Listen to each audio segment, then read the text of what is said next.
Good morning, doctor. I am Dr. Diksha Ate, Junior Resident, Culinary Medicine Department, Guru Gobind Singh Medical College and Hospital, Faridpur.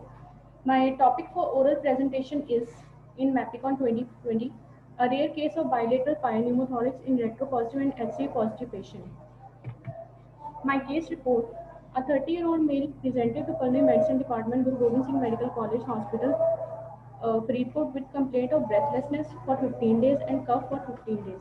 History of present illness. Patient presented to emergency with chief complaint of breathlessness, which was for 15 days, sudden in onset, grade 4 MMRC, more during lying down position, no history of seasonal and diinnervation, not associated with orthopnea and PND, relieved in upright position, not associated with wheeze, not associated with exposure to dust and pollen.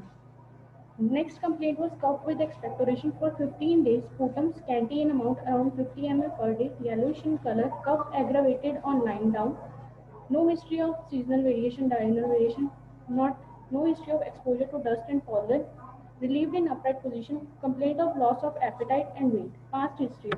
No previous history of ATT intake in past, no history of hypertension, diabetes and bronchial asthma. Patient is known case of retropositive and HC positive and is on treatment. Physical examination. Patient was calm, conscious and cooperative, well oriented to time, place and person. BP on presentation was 112 by 78 mmHg. Pulse rate 140 per minute. Respiratory rate was 26 per minute. Patient was tachypneic. Saturation 85% on room air. No pallor, clubbing, cyanosis, pedal edema, lymphadenopathy. Icteris was present. On respiratory examination, trachea was central in position, chest shape symmetrical, chest movement decreased bilaterally more on right side in comparison to left side. Tactile vocal parameters decreased on right and left side in mammary area, inframammary, intra-axillary, axillary area, and infrascapular area. Dull note on bilateral side in inframammary, infrascapular, and infra-axillary area. Hyperresonant note on right side in mammary area, axillary area, and on left side in axillary area. Breath sound decreased bilaterally. On investigation, routine blood investigation, TLC 15,000, 310 per mm cube, HB 11.5 gram per deciliter. Platelet cells were around 5 lakh. Total bilirubin 0.4 mg percent, direct bilirubin 0.1 mg percent. OTPT were deranged due to SCV positive, patient being SCV positive, and ALP also raised. Chest X-ray showed bilateral air fluid level. This is my chest X-ray depicting air fluid level. On right side, it is involving more than two-thirds of the lung, and on left side, it is involving around one-fourth of the lung, with air fluid level showing bilateral.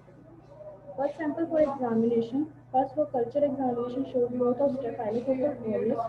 First for cytological examination showed 80% neutrophils and 20% lymphocytes. First for CBNet showed empty minority delta. Management. On presentation to hospital, patient X-ray was done, which showed bilateral air fluid level with falling saturation, and on aspiration, free flow air and thick greenish pus was aspirated. ICDT was inserted first on right side, as pneumothorax on right side was involved more than half of the lung, as compared to left side, which involved one-fourth of the lung. Patient saturation improved, and second ICDT was inserted on the following day. Antibiotic piperacillin, tazobactam, gentamicin, metrogyl were given. After post-ICDT X-ray, discussion. Staphylococcal pneumonia can itself be a complication of bacteremic illness that may manifest in many ways. In our case, there was increased number of neutrophils. Staph can gain access to lung parenchyma by two routes: aspiration of upper respiratory flora and hematogenous spread. Empyema is common complication and increased morbidity. Pneumothorax, however, is uncommon, and bilateral pneumothorax is a rare, around containing 1% or less than 1% cases.